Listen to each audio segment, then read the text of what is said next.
रायगडच्या पेण शहरातल्या छत्रपती संभाजी महाराज चौकात बसवण्यात आलेल्या छत्रपती संभाजी महाराज यांच्या पुतळ्यावरून सध्या समाज माध्यमांमध्ये संतापाची लाट उसळली आहे। हा पुतळा मॉडर्न आर्टच्या माध्यमातून साकारण्यात आला होता।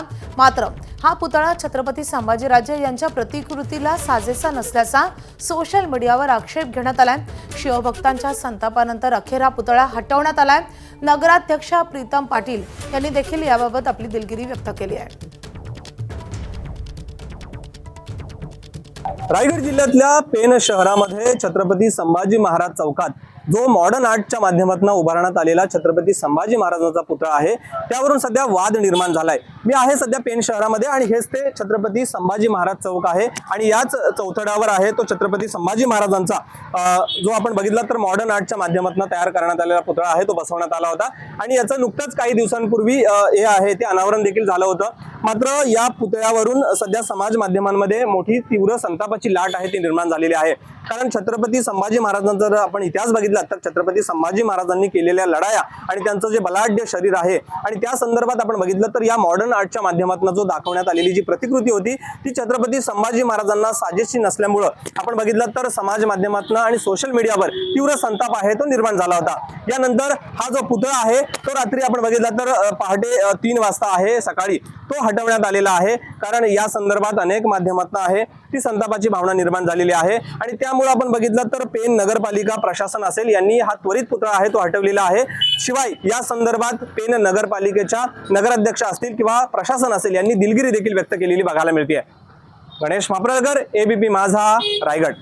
नगराध्यक्ष मॅडमनी हे जरी काम प्रशासनाच्या काळातलं झालेलं असलं तरी नगराध्यक्ष मॅडमनी स्वतःहून याची जबाबदारी घेऊन त्याबाबत काल प्रसारमाध्यमांवरती स्वतः प्रतिक्रिया देऊन स्वतः जातीने लक्ष घालून ह्याच्यात ते शिल्प काढून टाकलेलं आहे आणि लोकभावनेचा आदर आणि लोकांना जे पाहिजे तसंच आम्ही इथे देण्याचा प्रयत्न करू।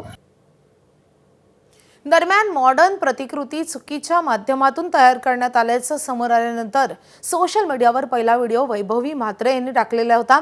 तिच्याशी बातचीत केलेली आहे आमच्या प्रतिनिधींनी, आपण पाहूयात। वैभवी ताई आपल्या सोबत आहेत।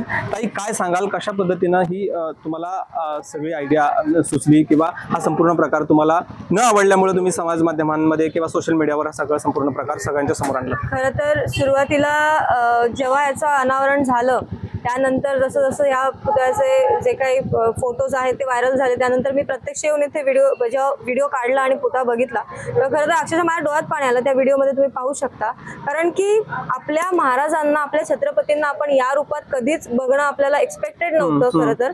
आणि मॉडर्न म्हणजे काय असतं, इतिहासाची चिरफाड करायची परवानगी यांना दिली कोणी? आणि पहिली गोष्ट म्हणजे इथे हे जे लावलंय त्याचं अनावरण झाल्यानंतर तिथल्या लोकांना जराही प्रश्न पडला नाही की हे चुकीचं आहे किंवा हे बरोबर दिसत नाहीये। ते कुठेतरी लोकांना म्हणजे काहीच भावनाहीन लोक होती का ती, मला हे जनतेसमोर मांडावं असं वाटलं। आणि खरं तर आपण मॉडर्न आर्ट जर बघितलं तर अनेक प्रतिकृती आहेत त्या हल्ली सगळीकडे सादर होत आहेत। मात्र ज्यांचा इतिहास संपूर्ण सगळ्या महाराष्ट्रभर नाहीये, देशभर नाहीये तर जगभर प्रसिद्ध आहे अशा छत्रपती संभाजी महाराजांचा मॉडर्न आर्ट मधून हा जो इतिहास दाखवला गेला तो कितपत योग्य आहे किंवा ही जी प्रतिकृती साकारण्यात आलेली आहे ती खरंच पुढच्या पिढीला इतिहास सांगू शकेल? पुढच्या पिढीला इतिहास या प्रतिकृतीकडे पाहून काय सांगणार? गणेश मापरळकर, एबीपी माझा, रायगड।